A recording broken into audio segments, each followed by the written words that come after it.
yourselves and just tell us briefly what you do here at Contemporary to start with. Yeah, I'm Laura Jade. I work upstairs, gallery assistant, so talking to the public about the exhibitions. I'm Bo. I'm the Learning and Access Officer at Nottingham Contemporary. So I work with young people and various access groups. Okay, our first question to you two is, what's the best exhibition you've ever seen? So we'll start with that. Okay, well, I guess one that really stood in my mind was an exhibition I saw at Tate Modern by Mexican artist Frida Kahlo, because I've seen images of her paintings in books, but I wasn't prepared for how powerful they were going to be, the paintings. When I actually saw them, it made me feel quite sort of emotional. She'd had quite a hard, difficult life, but that was a really powerful exhibition. And you? I think mine was, I was in London, went to Peckham Rye, and they had a multi-storey car park which had been turned into an art gallery. So yeah, it was really unusual, but it was very interesting because you were looking at sculpture that kind of reflected the landscape, and all the artworks changed as the sun moved. So yeah, it was really interesting. Yeah. Okay, our second question is, where's your favourite place to be in Nottingham? We'll start with LJ. Well, recently I've been doing a bit of exploring around the caves, and it's like a magical world I hadn't discovered before, so I think at the moment it's probably the caves. Okay, for me at the moment it's probably the area where I live, because I live in Buckley Park, and I'm very lucky to have a top floor flat, and so when I go home at night it's very relaxing to kind of look out the window and see all those kind of green trees and all those amazing massive sort of Victorian buildings. So at the moment it's my favourite place to be because of the view. So what would you say is your best place moment you've had in Nottingham when you start with that? That's a good question. Best quality moment in Nottingham. I'd have to say actually working with Get Involved. Actually on one of Get Involved's events, the Market of Ideas, and also the Sofa film that is one of the first Get Involved events that we did just before we opened. It's just really great fun. I'm always very impressed with not Get Involved. And how about you, I think maybe when I moved to Nottingham, just because I've had so many good memories in Nottingham, but the first one was just arriving here, which is when I started university, and it was the first time that I'd moved away from my parents and having independence, so I think within those first few weeks I had lots of quality moments, making new friends. And then you do everything by yourself. Yes, exactly, it's been a treat. Okay, this is a bit of a hard one, but it's, what was your quality moment from today? So if you've had one or something maybe special that's happened today, we'll start with LJ. Partly this, because I've been in the galleries and I've been reading the little all the questions, and it's just making me remember loads of things that I've forgotten about. And also my friend's getting married, so she gave me her wedding invitation today, so that's quite exciting. Yeah. I had a great comment today from a great friend of mine who's sort of described me as being a very strong person and sort of very intelligent and very bit of a maverick, and also actually been out to support that friend as well. Has been having a bit of a hard time, so I'd say that was my quality moment. So mutual support. So, with going with the idea of postponements, do you think you have to be in a certain situation for a quality moment to happen? I think you have to be in the right frame of mind. I think there's so many different quality moments, but I think it's just a case of being open-minded and appreciating all the wonderful things in the world. Yeah, I think they can happen at any time. I mean, it could be, this is a quality moment because it's so different, but you could just walk out of here and something quite amazing could happen, or somebody could, help you on the street randomly and you weren't expecting that, or have a conversation with somebody that, I don't know, might pass you every day and you think, I don't know them, but they've acknowledged that you see me every day, so that could be a quality moment. So it's pretty wide, I think. Yeah. Okay, Okay, our next question is, do you think quality moments are easy to come by? So we'll start with that. It depends what kind of frame of mind you are in and where you are. Because I think, I don't know, say if you're travelling somewhere, say if you're going down in London or you're going abroad, I think sometimes you get more quality moments when you kind of just wandering around looking at things or when you don't expect it. Whereas if you're just doing the day-to-day, you might not notice a quality moment. It just seems like the everyday, but if you're somewhere a bit different, I think you pick up on things. Yeah. Yes, I think I've been quite lucky recently. We've had quite a few nice things happening. Even yesterday I just found one of the book crossing books that I hadn't read and wanted to read. So that was good. I lost my phone and the guy on the train sent it to me last week. Yeah, so I think I've been quite lucky with them. So I think they happen quite often. Yeah. Okay, our next one is, if you could ask anyone what their quality moment would be, who would you ask? So we'll start there. With this, I was thinking for quite a long while because I wanted to find one person that could give me like the total get a good answer. But I think just anybody, I don't think it really matters what person, because everyone, even their own interpretation of what a quality moment is, I think that's far more valuable than asking a celebrity or something. So I just think, yeah, anybody's really. It's nice. How about you, Beth? I'm probably thinking a similar way, because I did think of somebody famous, but I think you could ask anybody a quality moment, or even if you spoke to a friend later, what's your quality moment today? Yeah. So yeah, I'd keep it quite genuine rather than something famous. Very different answers from what we've had so far. Oh, really? Would you say a quality moment could be repeated? Start with LJ. I think part of a quality moment is that it's something unexpected, and even if you do try and repeat it every time, it's that kind of personal attachment to that and that memory that you have of the one thing. So I think even if you do try and repeat it, it's always going to be a unique kind of moment. Yeah. How about you, Beth? I have to agree, actually. I don't think they can be. I think it's very hard to kind of repeat something that is quality and special. It sort of happens to you. So, as I say, I think a quality moment can happen at any time, any place, anywhere. What do you think makes an event memorable? So we'll start with Ben on this one. Oh, it would have to be, I think, something that makes you sort of feel a certain way and has really warm memories, or just something totally unexpected, or something that you weren't even expecting. You might have an outcome of your day or a situation which might be, I don't know, might be a bit negative, and then the whole thing can just kind of turn around in one moment. So I think, it can be very sort of random. You can't really expect it, can you? Yeah, because it's like expecting the unexpected. How about you, Roger? I'd probably go along, sorry, we seem to be copying each other, but I'd probably go along similar lines really. It's, partly the unexpected. Maybe if you're around friends, or you could just get, a feeling of warmth, or something that feels very special and personal to you.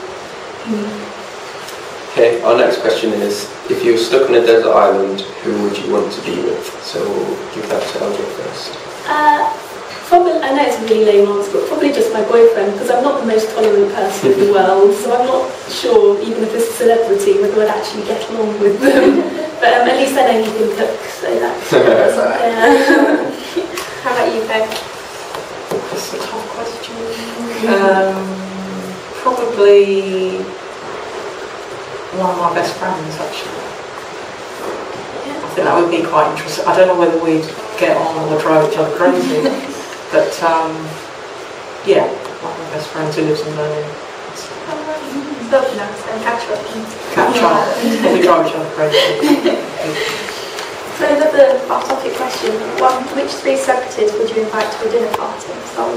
I wrote a massive list. I wrote a massive list and I went through them, crossing out loads of things and trying to work out. To a dinner party, I thought Stephen Fry will have to come up with loads of interesting stories. It will be a good laugh. Yeah, and I saw B.B. King in concert last year, and he was going with his eccentrics, he's getting a bit old, but he was a real laugh and had lots of stories that he was saying on stage, so get him along.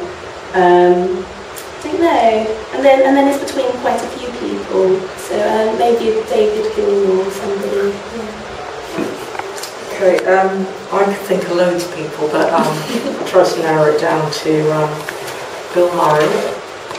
Probably actor, a bit quirky. I think he'd be quite interesting. Bjork. Bjork, yeah. Fine answer. Because she's really, really interesting. I don't know whether she'd be that chatty actually. I imagine she'd be reserved in a corner, wearing something amazing. And the comedian Eddie Izzard. Because I think he'd be an amazing person to talk to. He's really interesting, and he's always sets himself these weird and wonderful challenges. Yeah. So I'd like to ask him what's the next challenge. Okay, our next question is, who is your favourite artist? So we'll give that to both of us. It's really hard. This isn't 100. Okay, there's a performance artist called Marina Abramović that I'm a big fan of. She kind of started off, she's like the godmother of live art. She's a very unusual kind of performance artist. I really admire her. What kind of things does she do? Well, she did a big project in Manchester as part of the Manchester International Festival, and she took over a museum, stripped the whole museum out and invited the public in, and they all had to dress in kind of white lab coats, and you had to give up your time with her, and you had to go through all these different exercises. And she basically told you what to do, but you're in this entire museum doing things that she told you to do. It's like giving up your personality. It was a really unusual project. Yeah. I didn't get to go to it, but I know somebody did, so it was just like nothing I've ever experienced. So, yeah, she's pretty great. Yeah, so once again I've got a bit of a list. Yeah, I was really interested in kind of, I did history of art, so I was interested in kind of modern art to contemporary art. I mean, things like Van Gogh or something just kind of always giving me that kind of takes your breath away kind of experience. I love Francis Bacon just because of that raw expression. And Caravaggio for the same reason, even though there's a bit of a time difference. One of the artists that I really liked was Andy Goldsworthy, and that really got me into contemporary art. I'm also a fan of Maurizio Cattelan at the moment, because I like the way that he challenges the art institution. Andy Goldsworthy is my favourite. Yes. So who would you say has influenced you the most? Probably just my mum and dad in a way. My dad really likes art, so there's an obvious link there, and I think my mum is one of those people that always really wants to me to always do what I really care about and to do things for the right reasons and stuff like that. So I think they brought me up with good messages and they have influenced me. How about you guys? I've been influenced by a wide variety of people. I'd say friends, people I've worked with, artists that I've worked with, and just all kinds of people who've kind of crossed my path at particular points. They've either supported me, encouraged me to do things, or said to me, yeah, you should work in the arts, or you'll create your job, or, you know, various things. So it's been a real mixture of people. And what would you say is the best book you've ever read? It's such a list, because I'm a big fan of Jeanette Winston. I like quite a few of her books, so I'm going to say a book that I really loved was by an author called Ben Oakley, called The Famished Road, which is it's quite a few years old. I think it's about 15 years old, that book, but it's just a really kind of surreal book based on the kind of spirit world in Africa. So it's a very unusual book, but I always remember it because it's very visual. How about you, Olivia? I think Hubert Selby Jr. is my favourite author, and I think my favourite book by him probably is Requiem for a Dream. And I think just because it's so powerful, it's one of those things where it really makes your imagination work, and plenty of times there's some things that it's not very pleasant to imagine, but I quite like being put in that situation, being challenged. Yeah. Okay, our next question linking in with that is, do you have a favourite film, single or piece of art that you consider has changed your life? So we'll start with that. Okay, I don't know whether it's changed my life, but it was a big inspiration for me. It's an 80s film, so you might not have heard of it, called Blade Runner. Directed by Ridley Scott. Mainly because just visually, it's just one of the most amazing films I've ever seen, and I like the story's quite sad, and I like the ambiguous ending as well. Very kind of futuristic, made in the 80s, but it doesn't really date. So if you get a chance to watch it, you know what I'm talking about. Yeah. If you get a chance to watch it on a big screen. It's just it's incredible fun. I went for a piece of music, and I think Pink Floyd was always playing around the house when I was younger, and as a kid, of course, I loved Another Brick in the Wall, being a bit anti-authoritative, so I think that's kind of run through my life. And even now, I love just sitting in for an evening playing Pink Floyd. It just kind of is a bit of a haven away from the rush of the everyday world. So yeah, probably that. Okay, our next question is, what is your most loved object from your childhood? So we'll start with that. The 16 dolls that all had really over-the-top kind of characters. I had Jonathan, a pig farmer, Susie Snoozy that would sleep the whole time. I invested far too much time in creating these weird characters from the 16 dolls. So yeah, them. I had an answer which I've changed my mind now. Probably, actually, my older sister's record player. She had a kind of record player in a kind of case, and for some reason I just kind of thought of that old-fashioned kind of case-like structure and getting vinyls and seeing that. My sister used to drive each other crazy because she used to play records over and over again, but it's just something about the sound of that record player in a box that I quite like, and you can carry it around. Did she know you played with it? Yeah, she used to vibe each other up. But she actually had very good taste in music, I realised years later. So how do you decide if an object is important to you when you start with it? To me it's got some kind of a memory or a history. I've got objects at home that remind me of actually a quality moment, or being somewhere abroad, somewhere amazing.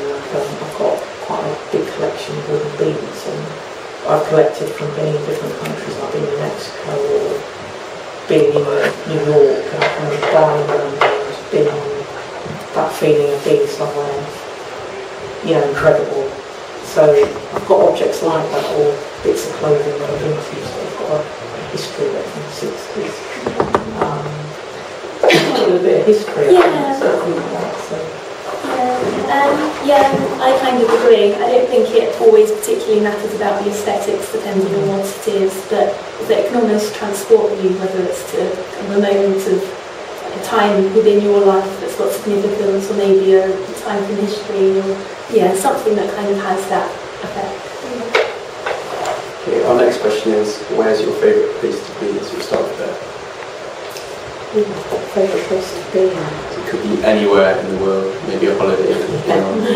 Okay, probably would have to be being in Mexico, actually. Cause it's one of those places that I always wanted to go to for years and years, and then I didn't think I'd go. And then all of a sudden I got an opportunity to go. I had to make the decision to go in 2 days, take 3 weeks off work. So that was a positive moment. Getting time off with my boss, and them saying, oh yeah, we can sort this out. It's an amazing opportunity, we should go. So I say that's one of my favourite places to be. It's so beautiful. Mine is, I went to Thailand earlier this year and went backpacking around it. So yeah, just travelled around really from beaches up to the mountains and everything.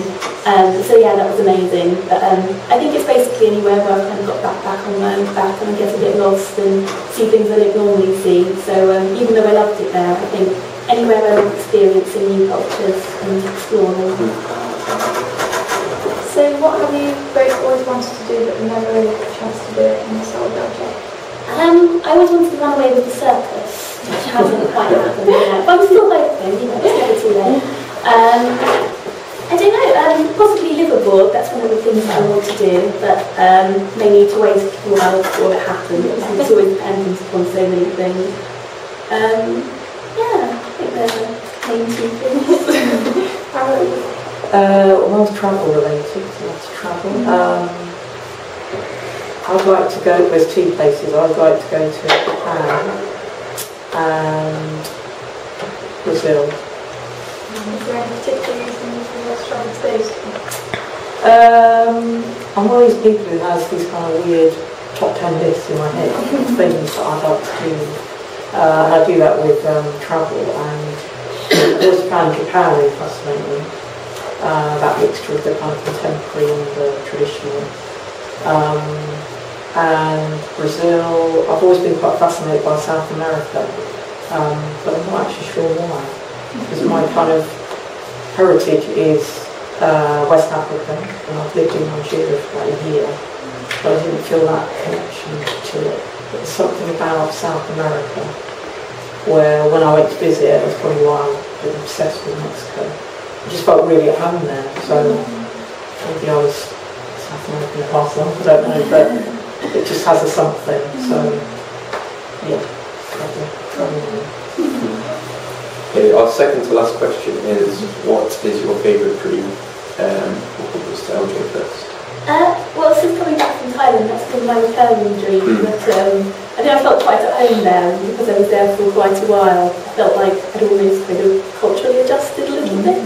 So yeah, I think that's kind of, I keep remembering that in dreams and waking up and looking outside at the weather and feeling a bit sad. I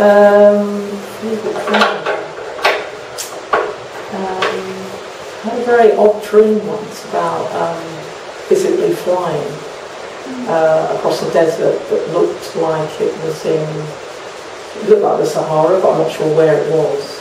I didn't quite know what it meant. But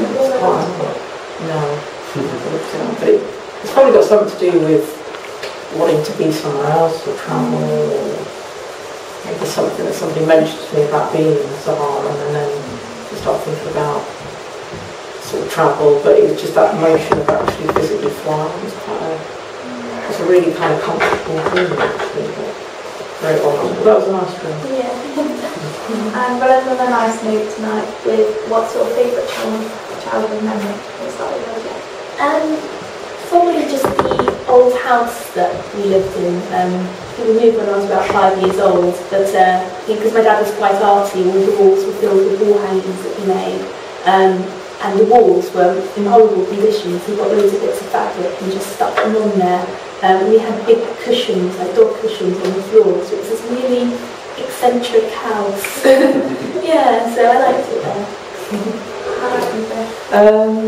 Well, I grew up partly in London, and my parents lived in Finsbury Park, but I do remember, it's kind of complicated, I didn't live with them, but I used to visit them in the summer. But I remember at night being taken out in our pyjamas in the back of the car and being driven around London at night.